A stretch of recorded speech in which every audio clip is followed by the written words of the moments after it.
Ration அரிசியில பூண்டு மணத்தோட இந்த ரிப்பன் பக்கோடா எப்படி பண்றதுன்னு பார்க்கலாம். நல்லா முறுமுறுன்னு கொஞ்சம் கூட எண்ணெய் குடிக்கலங்க.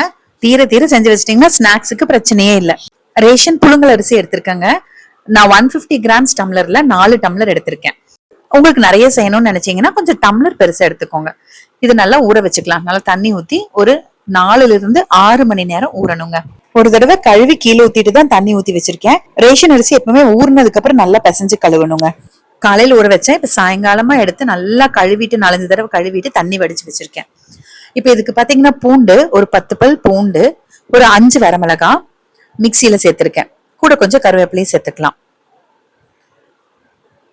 கொஞ்சம் தண்ணி ஊத்தி எவ்வளவு முடியுமோ அவ்வளவு நைஸா அரைச்சுக்கோங்க. இப்ப நம்ம கழுவி வச்சிருந்த அரிசியை கிரைண்டர்ல சேர்த்துக்கலாம். தண்ணி வடிச்சு வச்ச அரிசி கிரைண்டர்ல சேர்த்துக்கலாம். பூண்டு வரமிளகா நம்ம கிரைண்டர்ல முழுசா போட்டோம்னா அவ்வளோ நைஸா ஆகாது, வித விதையா இருக்கும். இல்ல பூண்டு குட்டி குட்டி பீசஸ் இருக்கும், அது புளியும் போது அடைச்சுக்கும். அதனாலதான் நான் மிக்சியில போட்டுட்டு அதுக்கப்புறம் இந்த அரிசி சேர்த்தன உடனே அந்த அரைச்சு வச்ச பூண்டு வரமிளகா கலவையும் நான் உள்ள சேர்த்துட்டேன். மிக்சி ஜார்ல ஒரு 1/2 டம்ளர் தண்ணி ஊத்தியும் கலந்து சேர்த்துட்டேன். 1 ஸ்பூன் அளவுக்கு கல்லுப்பும் சேர்த்துட்டேங்க. தண்ணி நிறைய வேண்டாம். அப்பப்ப கெட்டியாக கொஞ்சம் தெளிச்சு ஆட்டுங்க. அவ்வளவுதான். நல்லா நைஸ் ஆகணும். நல்லா கெட்டியாவே எடுத்துக்கோங்க. கிரைண்டர்ல இருந்து மாவு எடுத்து அதே பாத்திரத்துல கொஞ்சம் அகலமான பாத்திரத்துல வச்சிருக்கேன். 1 ஸ்பூன் அளவுக்கு ஓமம், 2 ஸ்பூன் அளவுக்கு வெள்ளை எள்ளு, உங்ககிட்ட கருப்பெல்லு இருந்தாலும் சேர்த்துக்கோங்க. ஓமத்துக்கு பதிலா நீங்க சீரகம் கூட சேர்த்துக்கலாம். இப்ப மிக்சி ஜார்ல 2 டம்ளர் பொட்டுக்கல்ல பிடிக்க போறேன். 4 டம்ளர் அரிசி எடுத்தேன். அதுல 2 டம்ளர் பொட்டுக்கல்ல. 1 டம்ளர் பொட்டுக்கடலையே போதும். ஆனா 2 டம்ளர் பொட்டுக்கல்ல மாவு அதிகமா சேர்க்கும் போது நல்லா உங்களுக்கு லேசா கிடைக்குங்க. ரொம்ப கெட்டியா இல்லாம நல்லா லேசா கிடைக்கும். பொடிச்ச பொட்டுக்கல்ல மாவை சலிச்சு உள்ள சேர்த்துக்கலாம். அவ்வளவுதான். எல்லாம் சேர்த்து கலந்து விட வேண்டியதுதான். இது பாத்தீங்கன்னா ஒரு அளவுக்கு புளியறதுக்கு ஈஸியா இருக்கணுங்க. நான் மாவு நல்லா கெட்டியா தான் ஆட்டி எடுத்திருக்கேன். அதோட இந்த பொட்டுக்கல்லையும் சேர்த்து மிக்ஸ் பண்ணும்போது சரியான கன்சிஸ்டன்சிக்கு வந்துடும். சப்போஸ் பொட்டுக்கல்ல போட்டு மிக்ஸ் பண்ணும்போது ரொம்ப கெட்டியா இருந்தா கொஞ்சம் தண்ணி தெளிச்சுக்கோங்க. இல்லைன்னா பிழியறது ரொம்ப கஷ்டமாயிரும். ரிப்பன் பக்கோடா கொஞ்சம் கடுக்கடனும் ஆயிருங்க. பாருங்க, இந்த அளவுக்கு கன்சிஸ்டன்சில இருக்கு.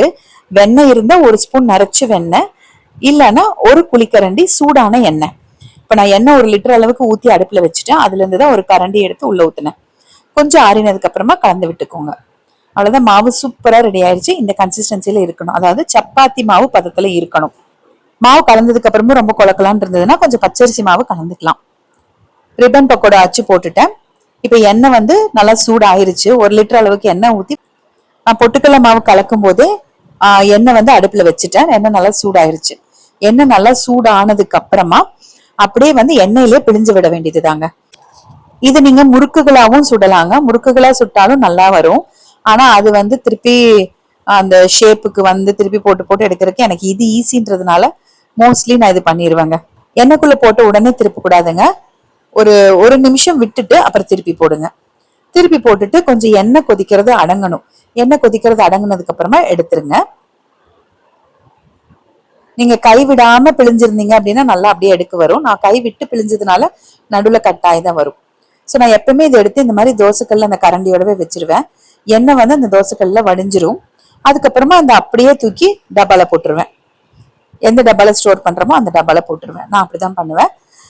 தோசைக்கல்லும் நல்லா கிரீஸ் ஆன மாதிரி இருக்கும். தோசைக்கல்ல இருக்கிற எண்ணெயை திருப்பி நான் அந்த வடை சட்டிலேயே ஊத்திடுவேன்.